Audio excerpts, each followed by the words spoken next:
और एयरपोर्ट का ऐसा मसला है ना कि जमीन मेरा है ना, लेकिन पैसा खा रहा है कोई और।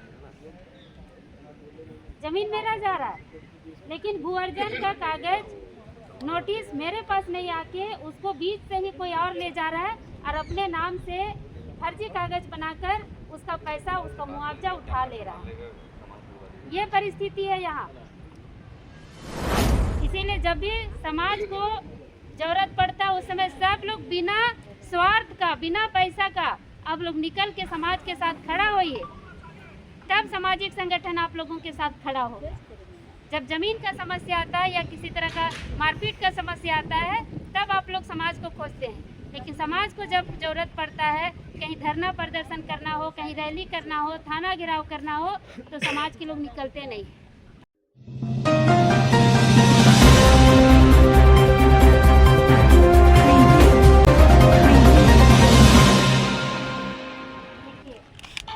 तो रैती जमीन है ना, और झुमसाए कच्छप जी का है। ये चीज़ हम लोग को अभी पता चल रहा है, पर दुर्भाग्य ये है कि समाज से जुड़ के नहीं रहने के कारण है ना, हम लोग समाज से अलग थलग रहते हैं, समाज में बैठते नहीं हैं, समाज से जुड़ के नहीं रहते हैं। उसका नतीजा आज देखिए कि इनको घर से बेघर कर दिया गया। यही ना बोलेंगे, आज अपना घर द्वार, अपना गांव घर छोड़ के ये नामकुम कुटियातू के आसपास पलांटू में रह रहे हैं। ये परिस्थिति इनके साथ अभी है। जमीन इनका है, वंशावली देख रहे हैं, पेपर देख रहे हैं, तो सब तरफ से पता यही चल रहा है कि जमीन इनका है, लेकिन ये अपने जमीन पे काबिज नहीं हो पा रहे। जमीन अभी दूसरे के पास चला गया है। उसमें से कुछ जमीन एयरपोर्ट के पास चला गया है। एक चीज़ और बताना चाहेंगे कि 144 का केस आप लोग खारिज क्यों हो गया है ना। खारिज इसलिए हुआ कि जो भी आप लोग के वकील रहे थे उस समय, तो पूरा खतियान पर 144 कर दिए है ना। अब पूरा खतियान में लगभग 8 एकड़ से ऊपर ज़मीन है, और उस 8 एकड़ में लगभग 4 एकड़ 75 डिसमिल ऐसी कुछ है ना, वो ज़मीन चला गया है एयरपोर्ट के पास। एयरपोर्ट के पास चला गया है, और जो ज़मीन एयरपोर्ट के अंदर चला गया है, एयरपोर्ट उसको अधिग्रहण कर लिया है, उस ज़मीन को भी आप 144 में डाल दिए। दूसरी बात है, जो 3-3.5 एकड़ जो साहू लोग कब्जा करके रखे हैं, उस ज़मीन को भी आप 144 में डाल दिए।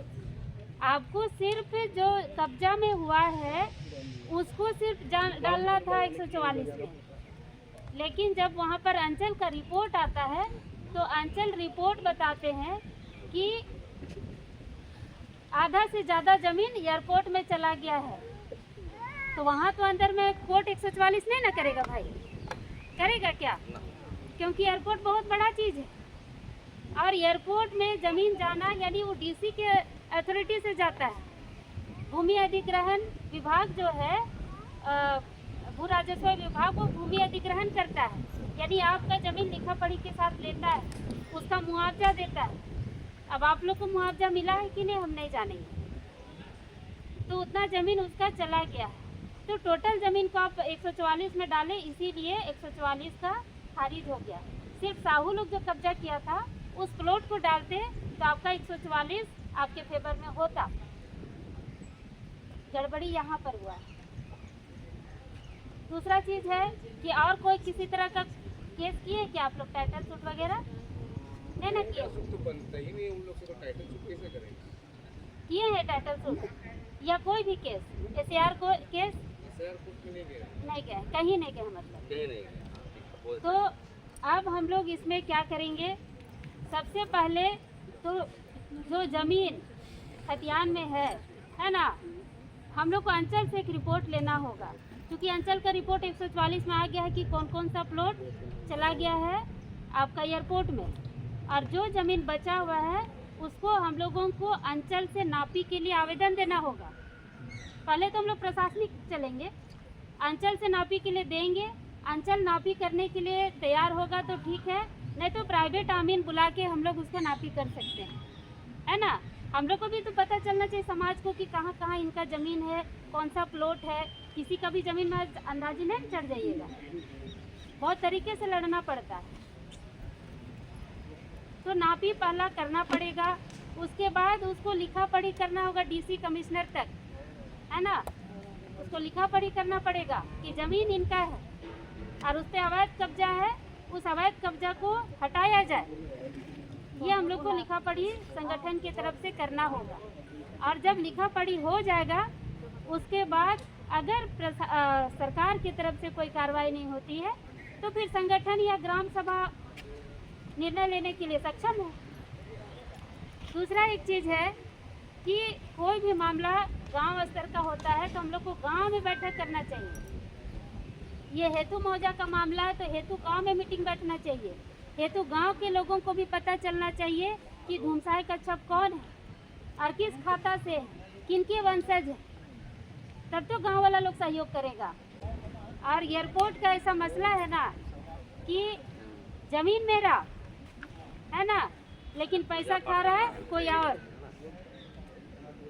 ज़मीन मेरा जा रहा है लेकिन भू अर्जन का कागज नोटिस मेरे पास नहीं आके उसको बीच से ही कोई और ले जा रहा है और अपने नाम से फर्जी कागज बनाकर उसका पैसा, उसका मुआवजा उठा ले रहा है। ये परिस्थिति है यहाँ। तो उसमें रहते हैं, संगठित नहीं रहते हैं। समाज को जब लोगों की ज़रूरत पड़ती है तो उस समय अगर हम बुलाएंगे तो आप लोग बोलिएगा मेरा काम है, हमको डेरा काम जाना है, हमको रेजा काम जाना है, बच्चा को स्कूल भेजना है। ये सारा बहाना आप लोगों के पास होता है। पर हम लोग को देखिए, जब भी बुलाया जाता है हम लोग आ जाते हैं। इसीलिए जब भी समाज को ज़रूरत पड़ता है उस समय सब लोग बिना स्वार्थ का, बिना पैसा का आप लोग निकल के समाज के साथ खड़ा होइए, तब सामाजिक संगठन आप लोगों के साथ खड़ा हो। जब ज़मीन का समस्या आता है या किसी तरह का मारपीट का समस्या आता है तब आप लोग समाज को खोजते हैं। लेकिन समाज को जब ज़रूरत पड़ता है, कहीं धरना प्रदर्शन करना हो, कहीं रैली करना हो, थाना घेराव करना हो, तो समाज के लोग निकलते नहीं। तो सबको संगठित है, बढ़ चढ़कर आगे आना होगा। बस इन्हीं चंद शब्दों के साथ आप सभी को फिर से जोहार।